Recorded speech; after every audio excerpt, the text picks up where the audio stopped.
ইরানের missile site ও পরমাণু স্থাপনায় ইসরায়েল যুক্তরাষ্ট্রের হামলা, পাল্টা জবাবে প্রথমবার হজ কাশেম ক্ষেপণাস্ত্র ছুঁড়ল তেহরান।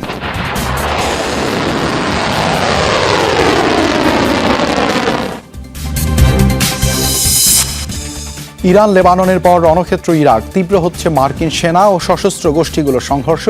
কূটনৈতিক এলাকায় ইরানপন্থীদের লাগাতার ড্রোন রকেট হামলা। নেটো মিত্ররা হতাশ করলেও যুক্তরাষ্ট্রের পাশে দাঁড়াচ্ছে ইউক্রেন। পশ্চিমাদের অস্ত্রে যুদ্ধ করা দেশটি দিল ওয়াশিংটনকে সামরিক সহায়তার প্রস্তাব।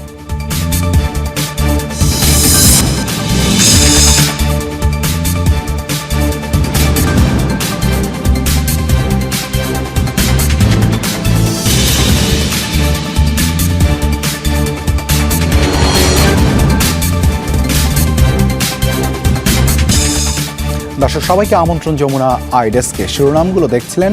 আন্তর্জাতিক সব শীর্ষ খবর নিয়ে আপনাদের সাথে আছি আমি দেবাশিস রঞ্জন সরকার। নিরাপত্তা উপদেষ্টা হত্যার বদলা নিতে এবার ইসরায়েলে ক্লাস্টার ওয়ারহেড দিয়ে হামলা চালালো ইরান। তেল আবিব, রামাত গান সহ বিভিন্ন এলাকায় ব্যাপক ধ্বংসযজ্ঞ চালায় গুচ্ছ বোমাবাহী এসব মিসাইল। এর মধ্যে ট্রেন স্টেশনে হামলায় প্রাণ গেছে অন্তত 2 ইসরায়েলের। অন্যদিকে ইরানের মিসাইল কেন্দ্র এবং বুশেহেরের পরমাণু স্থাপনায় ব্যাপক হামলা চালিয়েছে ইসরায়েল যুক্তরাষ্ট্র। ইরানের শীর্ষ নিরাপত্তা কর্মকর্তা আলী লারিজানিকে হত্যার বদলা নিতে মঙ্গলবার রাতভর ইসরায়েলি ভূখণ্ড লক্ষ্য করে দফায় দফায় ক্ষেপণাস্ত্র হামলা চালায় ইরানের সামরিক বাহিনী। এসব মিসাইলে বহন করা হচ্ছিল ক্লাস্টার ওয়ারহেড। ইসরায়েলি আকাশসীমায় পৌঁছানোর সাথে সাথেই কার্যকারিতা শুরু করে গুচ্ছ বোমা, ছড়িয়ে পড়ে বিভিন্ন স্থানে। ইরান থেকে ছোড়া ক্ষেপণাস্ত্র ব্যাপক ধ্বংসযজ্ঞ চালায় ইসরায়েলের বিভিন্ন স্থানে। এর মধ্যে সবচেয়ে বেশি ক্ষয়ক্ষতি হয় তেল আবিব এবং রামাত গান এলাকায়। এর মধ্যে একটি স্টেশনে ব্যাপক ক্ষয়ক্ষতি হয়, যাতে প্রাণ যায় একাধিক ইসরায়েলির। ইরানি মিসাইল আঘাত হানার পরপরই সতর্কতা জারি করা হয় এলাকা জুড়ে, সরিয়ে নেওয়া হয় বাসিন্দাদের। এছাড়াও তেল আবিবের বিভিন্ন আবাসিক এলাকায় আঘাত হানে ইরানের ক্ষেপণাস্ত্র। হঠাৎ প্রচন্ড বিস্ফোরণের আওয়াজ পাই, এরপর দ্রুত বাংকারে আশ্রয় নেই। আশপাশের বিভিন্ন স্থানে আগুন জ্বলতে দেখি। এদিকে ইরানের বিভিন্ন এলাকাতেও ব্যাপক হামলা অব্যাহত রেখেছে ইসরায়েল যুক্তরাষ্ট্র। হরমুজ প্রণালী সংলগ্ন ইরানের মিসাইল কেন্দ্রে চালানো হয় হামলা, ছোড়া হয় বাংকার ব্লাস্টার বোমা। এর পাশাপাশি ইরানের বিভিন্ন সামরিক ঘাঁটি এবং কমান্ড সেন্টারকেও টার্গেট করা হয়। এর পাশাপাশি হামলা হয় বুশেহের পরমাণু কেন্দ্রেও। তবে তেহরানের দাবি হামলায় পরমাণু স্থাপনার কোনো ক্ষয়ক্ষতি হয়নি। এদিকে আরব দেশগুলোর আহ্বান উপেক্ষা করেই উপসাগরীয় দেশগুলোয় হামলা অব্যাহত রেখেছে আইআরজিসি। ইরানের একাধিক ড্রোন ভূপাতিত করার দাবি জানিয়েছে সৌদি আরব, ওমান এবং বাহরাইন। মীর মুশফিকা হাসান, যমুনা নিউজ। চলমান যুদ্ধে প্রথমবার হজ কাশেম ব্যালিস্টিক ক্ষেপণাস্ত্র ছুঁড়েছে ইরানের রেভলিউশনারি গার্ড আইআরজিসি, যা দিয়ে ইসরায়েল, তেল আবিব, জেরুজালেম ছাড়াও কাতার, কুয়েত, আমিরাত ও ইরাকের বিভিন্ন মার্কিন অবস্থান লক্ষ্য করে হামলা চালানো হয়েছে। মূলত সলিড ফুয়েল চালিত মাঝারি পাল্লার ব্যালিস্টিক মিসাইল এটি, যা ট্রাকে বহনে সক্ষম মোবাইল লঞ্চার থেকে ছোড়া যায়। ক্ষেপণাস্ত্রটির আনুমানিক পাল্লা ১৫০০ কিলোমিটার, যা শত্রুপক্ষের সবচেয়ে সুরক্ষিত স্থাপনাগুলোয় হামলার জন্য বানানো। খুব শিগগিরই ইরান অভিযান থেকে সরে আসবে যুক্তরাষ্ট্র, আবারও এই মন্তব্য করেছেন মার্কিন প্রেসিডেন্ট ডোনাল্ড ট্রাম্প। জানান এখনও সময় না হলেও অদূর ভবিষ্যতেই অভিযান শেষ করবে ওয়াশিংটন। আবারও দাবি করেন হামলায় সব দিক থেকে নিশ্চিহ্ন হয়ে গেছে তেহরান। এখনও ইরান অভিযান শেষ করতে আমরা প্রস্তুত নই। অদূর ভবিষ্যতে সরে আসব, খুব অল্প সময়ের মধ্যেই সরে আসব। তারা এই মুহূর্তে সব দিক থেকে নিশ্চিহ্ন হয়ে গেছে। আবারও বলছি, মধ্যপ্রাচ্যের দেশগুলো থেকে দারুণ সমর্থন পেয়েছি আমরা, কিন্তু ন্যাটো থেকে কোনো সমর্থনই পাইনি। বলতে গেলে কোনো সমর্থনই পাইনি। অতিরিক্ত মেরিন সেনাসহ জাহাজের নাবিকদের নিয়ে মধ্যপ্রাচ্যের দিকে অগ্রসর হচ্ছে একটি মার্কিন যুদ্ধজাহাজ। মঙ্গলবার মার্কিন গণমাধ্যম সিএনএনের প্রতিবেদনে এমনটাই জানানো হয়। সামুদ্রিক নজরদারি ডেটা বলছে এরই মধ্যে মালাক্কা প্রণালী অবধি পৌঁছেছে এই যুদ্ধজাহাজ। একই সাথে যুক্তরাষ্ট্রের নৌবাহিনীর একটি উভচর জাহাজও আসে ট্র্যাকিংয়ের নজরে। 3 মার্কিন কর্মকর্তার বরাতে সিএনএন জানায় অতিরিক্ত মেরিন সদস্যদের ইউএসএস ট্রিপোলি জাহাজে করে মধ্যপ্রাচ্যে নেওয়া হবে। মার্কিন নৌবাহিনীর জাহাজগুলো প্রায়ই এআইএস ট্রান্সপন্ডার বন্ধ রেখে চলাচল করে। ওই কর্মকর্তারা জানান, ব্যস্ত নৌপথে চলাচলের সময় নিজেদের অবস্থান প্রকাশে ঝুঁকিতে পড়তে পারে জাহাজগুলো।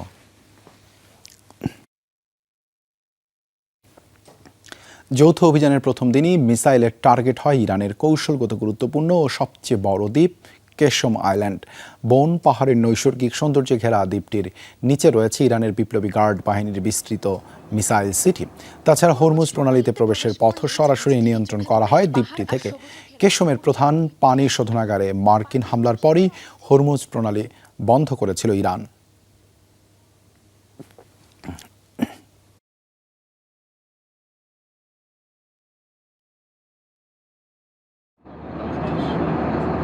হরমুজ প্রণালীতে প্রবেশ করলেই জাহাজ থেকে চোখে পড়ে পাহাড় আর সবুজে ঘেরা অপরূপ এক দ্বীপ কেশম আইল্যান্ড। পারস্য উপসাগরে অবস্থিত ইরানের সবচেয়ে বড় এই নিসর্গভূমি পর্যটকদের অন্যতম পছন্দের জায়গা। তবে দ্বীপটির ম্যানগ্রোভ বনের নিচে রয়েছে অভিনব এক স্থাপত্যে তৈরি ইরানের ভূগর্ভস্থ সমরভান্ডার মিসাইল সিটি। মধ্যপ্রাচ্য যুদ্ধে যা পরিণত হয়েছে মার্কিন ও ইসরায়েলের অন্যতম কৌশলগত টার্গেটে। আইআরজিসির কমান্ড সেন্টার, বিস্তৃত নেটওয়ার্ক টানেল, জাহাজ বিধ্বংসী antiship cruise missile, mobile launcher, drone সহ অত্যাধুনিক সব ক্ষেপণাস্ত্র রয়েছে এই ভূগর্ভস্থ সিটিতে। ভূপৃষ্ঠ থেকে গভীরে নির্মিত হওয়ায় বিমান হামলায় যা ধ্বংস করা কার্যত অসম্ভব। ভৌগোলিক অবস্থানের কারণে পারস্য উপসাগর থেকে হরমুজ প্রণালীর প্রবেশ পথ নিয়ন্ত্রণ করা হয় এই কেশম দ্বীপ থেকে। ইরানের যৌথ বাহিনীর অভিযানের প্রথম দিনই মার্কিন মিসাইল হামলায় ধ্বংস হয় 1445 বর্গ কিলোমিটারের দ্বীপটির প্রধান লবণাক্ত পানির শোধনাগার, যার জেরে বিচ্ছিন্ন হয়ে যায় দ্বীপটিতে অবস্থিত অন্তত 30টি গ্রামের বিশুদ্ধ পানির সরবরাহ। জবাবে প্রথমে বাহরাইনে অবস্থিত মার্কিন নৌঘাঁটি জুফেয়ারে হামলা চালায় ইরান। এরপর নিষিদ্ধ ঘোষণা করে হরমুজের পথে বিশ্বের সব দেশের জ্বালানিবাহী জাহাজের যাতায়াত। ইতিহাস ঘেঁটে জানা যায়, আলেকজান্ডার দ্য গ্রেটের নৌসেনাপতি নিয়ারকাস দ্বীপটি আবিষ্কার করে এর নাম দিয়েছিল ওরাক্তা। এরপর বহু বেলা গড়িয়ে দ্বীপটিতে আসে পর্তুগিজরা। 1621 সালে এই দ্বীপে তাদের তৈরি দুর্গ দখল করে নেয় পারস্য ও ব্রিটিশ যৌথ বাহিনী। 1935 সালে দ্বীপটি থেকে ব্রিটিশরা তাদের নৌঘাঁটি সরিয়ে নিলে অঞ্চলটির পূর্ণ নিয়ন্ত্রণ ঘোষণা করেন ইরানের তৎকালীন সম্রাট রেজা শাহ পাহলভি। পৌরাণিক রাজা এরিথ্রাসের সমাধি, ইউনেস্কো স্বীকৃত কেশম জিও পার্কের পাশাপাশি এখানে রয়েছে ভ্যালি অফ স্টার্স ও বিশ্বের অন্যতম দীর্ঘ খনিজ লবণের খনি নামাকদাম। তবে যুদ্ধ শুরু হওয়ার পর থেকে বাণিজ্য ও পর্যটন কেন্দ্র থেকে ফ্রন্টলাইন দুর্গে পরিণত হয়েছে Qeshm island. Sabrina Nusrat, Jamuna News. লেবাননের রাজধানী সহ দক্ষিণাঞ্চলে ভয়াবহ তাণ্ডব চালাচ্ছে ইসরায়েল। বৈরুতে নিহত হয়েছে কমপক্ষে 6 জন, আহত 24 জন। বুধবার ভোররাত থেকে মুহুর্মুহু বোমাবর্ষণ চলছে একের পর এক এলাকায়। ব্যাপক বিস্ফোরণের আওয়াজ পাওয়া গেছে রাজধানী কেন্দ্রে। একাধিক ভবনে হয়েছে হামলা। আল আকবিয়া, কেনারিত এবং সিডান শহরে হয়েছে বড় ধরনের হামলা। এর আগে জোরপূর্বক উচ্ছেদের নির্দেশনা দেওয়া হয় অঞ্চলগুলোয়। ফিলিস্তিনি শরণার্থী শিবির থেকে সরে যেতে বলা হয় বাসিন্দাদের। হামলার জবাবে ইসরায়েলের উত্তরাঞ্চলে বিপুল সংখ্যক রকেট ছুঁড়েছে হিজবুল্লাহ গোষ্ঠী। দুপক্ষের সংঘাতে রণক্ষেত্র সীমান্ত এলাকা। লেবাননে ইসরায়েলের হামলায় প্রাণহানির 900 ছাড়িয়েছে।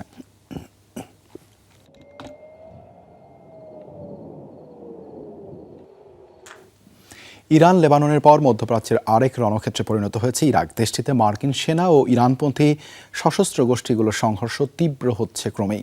ব্যাপক হামলার শিকার হচ্ছে রাজধানীর মার্কিন দূতাবাস সহ বিভিন্ন কূটনৈতিক স্থাপনা। 24 ঘন্টারও বেশি সময় ধরে লাগাতার চলছে ড্রোন, রকেট হামলা। পাওয়া গেছে বিস্ফোরণ, অগ্নিকাণ্ডের খবর। কিরকুকে ইরানপন্থী যোদ্ধাদের অবস্থানেও হয়েছে হামলা।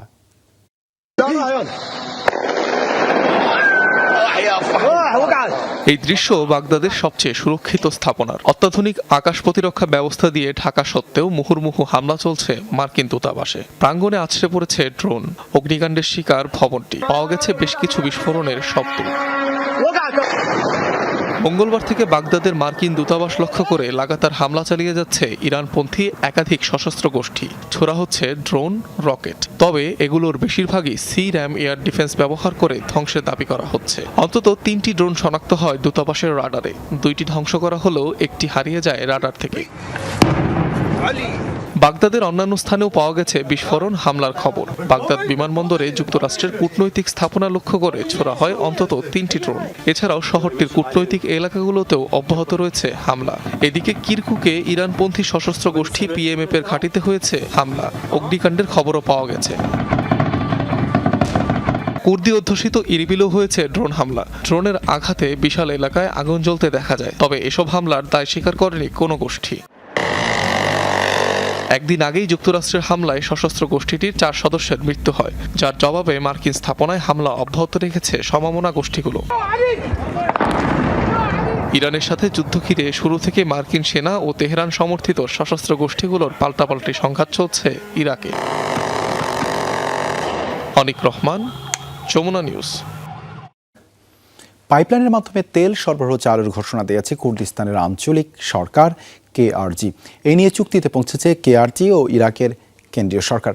মঙ্গলবার সামাজিক মাধ্যম এক্সে তাদের অঞ্চল দিয়ে তেল সরবরাহের অনুমতি প্রদানের ঘোষণা দিয়েছে কুর্দিস্তানের আঞ্চলিক সরকার KRGর প্রধানমন্ত্রী মাসরুর বারজানি। চুক্তি অনুসারে বুধবার থেকে তুরস্কের জেইহান জ্বালানি কেন্দ্রে তেল রপ্তানি শুরু করবে দুই দেশ। প্রাথমিকভাবে দৈনিক অন্তত 1 লাখ ব্যারেল তেল রপ্তানি করা হবে বলে আশা করা হচ্ছে। এতে মধ্যপ্রাচ্যে তেল সরবরাহে বিঘ্নের আশঙ্কা কিছুটা কমেছে বলে মনে করছেন বিশ্লেষকরা। ইরানের হামলা ঠেকাতে অত্যাধুনিক C-RAM আকাশ প্রতিরক্ষা ব্যবস্থা মোতায়েন করেছে যুক্তরাষ্ট্র। এই অস্ত্রের সাহায্যে ড্রোন প্রতিহতের দৃশ্য সামাজিক মাধ্যমে ভাইরাল। বিশ্লেষকরা বলছেন, আধুনিক যুদ্ধে ড্রোন, রকেট আর আর্টিলারি হামলা ঠেকাতে বেশ কার্যকর এটি। শক্তিশালী রাডারের সাহায্যে মিনিটে কয়েক হাজার রাউন্ড গুলি ছুড়ে শত্রু হামলা ঠেকাতে সক্ষম এয়ার ডিফেন্স সিস্টেম। রাতের আধার ভেদ করে ছুটছে বুলেটের ফোয়ারা। ইরাকের রাজধানী বাগদাদে অবস্থিত মার্কিন দূতাবাস ও গ্রিন জোনে ড্রোন হামলা ঠেকাতে অত্যাধুনিক এই সমরাস্ত্র ব্যবহার করে মার্কিন বাহিনী। যুক্তরাষ্ট্রের সমর ভাণ্ডারে থাকা অত্যাধুনিক এই আকাশ প্রতিরক্ষা ব্যবস্থার সংক্ষিপ্ত নাম C-RAM। অল্প দূরত্ব থেকে ছোড়া রকেট, মর্টার বা ছোট আর্টিলারি শেলকে ধ্বংসের লক্ষ্যে সর্বপ্রথম মার্কিন নৌবাহিনীতে কমিশন হয় এই অস্ত্র। এরপর সেটির স্থল সংস্করণ C-RAM তৈরি হয়। আধুনিক যুদ্ধে ব্যবহৃত ড্রোন, রকেট আর কামানের গোলার হামলা প্রতিহতে বেশ কার্যকর এই এয়ার ডিফেন্স সিস্টেম। এর শক্তিশালী রাডার নিখুঁতভাবে টার্গেট শনাক্ত করে। এরপর স্বয়ংক্রিয় বন্দুক থেকে 20 মিলিমিটারের বুলেট ছোড়া হয়। প্রতি মিনিটে প্রায় 4500 রাউন্ড গুলি ছুড়তে সক্ষম এই প্রতিরক্ষা ব্যবস্থা। তবে সবচেয়ে বড় সীমাবদ্ধতা, দূরপাল্লার ক্ষেপণাস্ত্র হামলা প্রতিহত করতে পারে না এই এয়ার ডিফেন্স সিস্টেম। এটির পাল্লা মাত্র 1 থেকে 2 কিলোমিটার। তবে ইন্টারসেপ্টর মিসাইলের পরিবর্তে বন্দুকের গুলি ব্যবহার হয় এর পরিচালনা ব্যয় বেশ কম। ফলে স্বল্প মূল্যে ড্রোনের সিরিজ হামলা ঠেকাতে বেশ কার্যকর এই যুদ্ধাস্ত্র। পাশাপাশি হামলার মুহূর্তে সাইরেন বাজিয়ে আশপাশে সকলকে সতর্কও করে এই ব্যবস্থা। বিশ্বজুড়ে ছড়িয়ে ছিটিয়ে থাকা মার্কিন দূতাবাসগুলোর বেশিরভাগেই এই C-RAM এয়ার ডিফেন্স সিস্টেম মোতায়েন রাখা হয়। তাছাড়া সামরিক ঘাঁটি আর যুদ্ধক্ষেত্রের অস্থায়ী ক্যাম্পে এই এয়ার ডিফেন্স সিস্টেম ব্যবহার করে থাকে যুক্তরাষ্ট্র। প্রাণপ্রতিম কুণ্ডু, যমুনা নিউজ। ইরান যুদ্ধ বন্ধে মধ্যস্থতার চেষ্টা করবে তুরস্ক। সেই লক্ষ্যে মধ্যপ্রাচ্যের বিভিন্ন দেশে সফর শুরু করেছেন তুর্কি পররাষ্ট্রমন্ত্রী হাকান ফিদান। মঙ্গলবার আঙ্কারায় কানাডার পররাষ্ট্রমন্ত্রী অনিতা আনন্দের সাথে বৈঠকের পর যৌথ সংবাদ সম্মেলনে অংশ নেন তিনি। বলেন, যুদ্ধ বন্ধের উপায় খোঁজার চেষ্টা করবে তুরস্ক। কিভাবে দীর্ঘস্থায়ী শান্তি নিশ্চিত করা যায় সে বিষয়ে আঙ্কারার মতামত তুলে ধরবেন মধ্যপ্রাচ্যের দেশগুলোর কাছে। জানান, হরমুজ প্রণালীতে অবরোধের প্রভাব পর্যবেক্ষণ করছে তুরস্ক।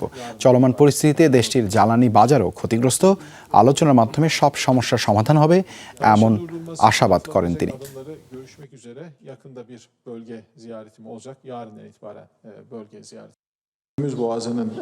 যুদ্ধবন্ধের উপায় নিয়ে আলোচনায় শিগগিরই আঞ্চলিক সফরে বের হব।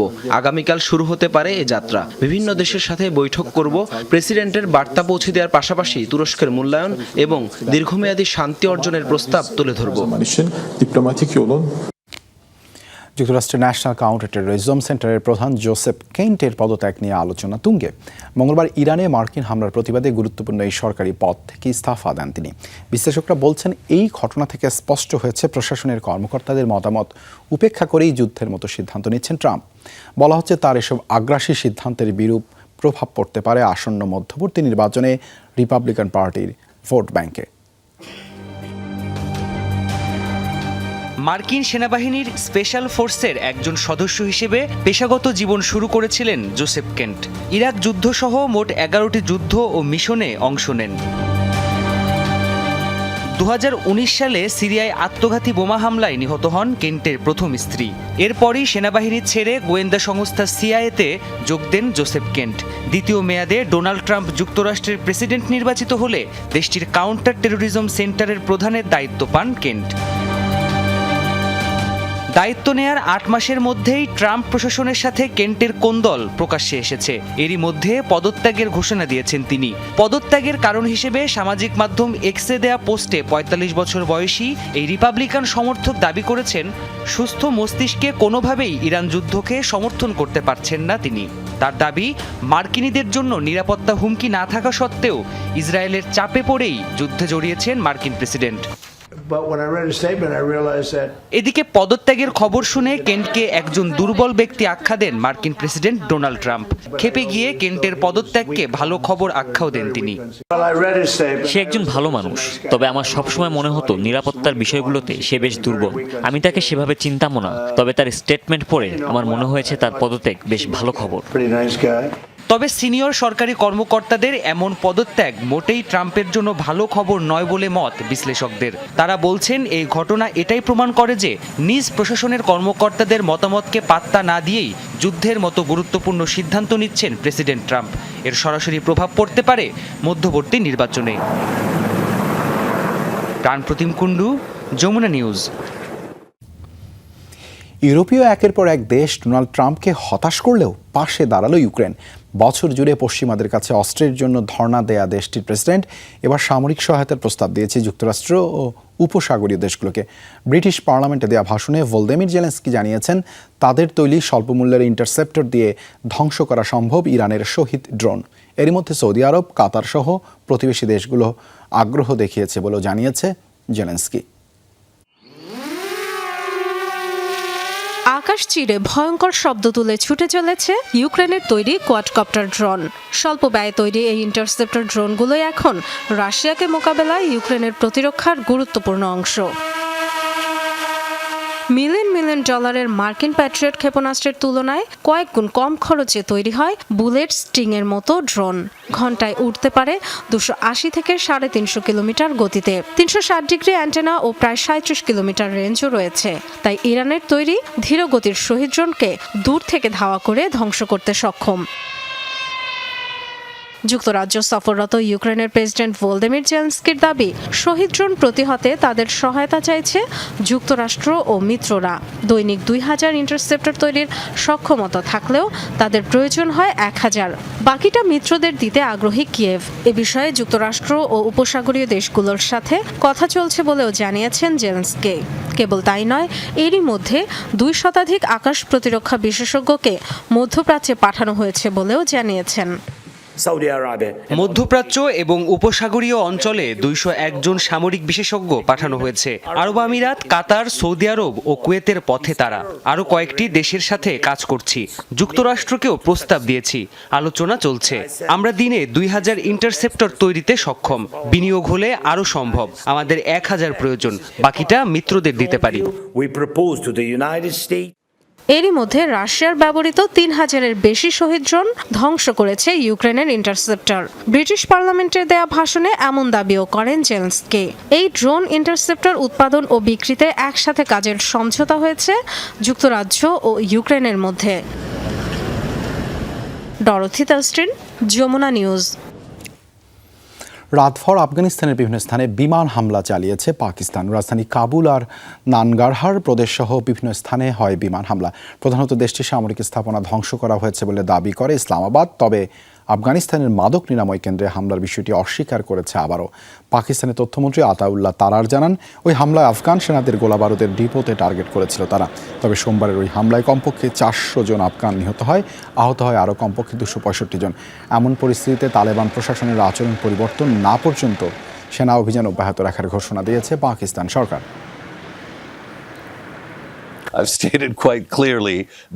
স্পষ্টভাবেই বলেছি, আফগানিস্তানে তালেবান প্রশাসন আচরণে পরিবর্তন না আনলে সামরিক অভিযান চলতেই থাকবে। আমরা গোয়েন্দা তথ্য যাচাই করে তারপর বিমান হামলা চালিয়েছি। গত 3 সপ্তাহ ধরে এভাবেই চলছে অভিযান।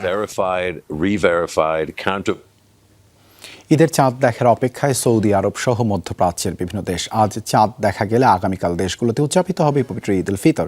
সৌদি আরব ছাড়াও ঈদ উদযাপন করতে আরব আমিরাত, কাতার, বাহরাইন, ওমানের মতো উপসাগরীয় দেশগুলো। আর আজ চাঁদ দেখা না গেলে শুক্রবার ঈদ পালন করবে তারা। হারমাইন শরীফ জানিয়েছে, এরই মধ্যে শুরু হয়েছে কর্তৃপক্ষের তৎপরতা। সৌদি আরবের বিভিন্ন প্রান্তে প্রস্তুত রয়েছেন সদস্যরা। এর পাশাপাশি সৌদি নাগরিকদেরও আহ্বান জানানো হয়েছে চাঁদ দেখা গেলে দ্রুত কর্তৃপক্ষকে জানাতে।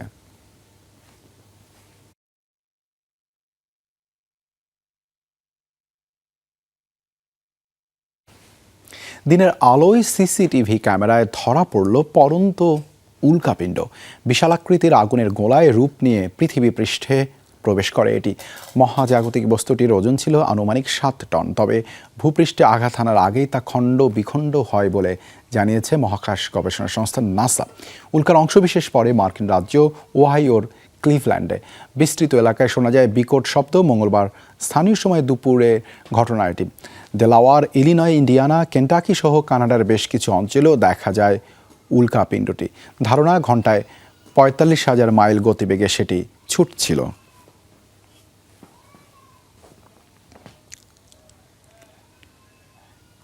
দর্শক, যমুনা ডেস্ক আজ এ পর্যন্তই। এতক্ষণ সাথে থাকার জন্য ধন্যবাদ সবাইকে।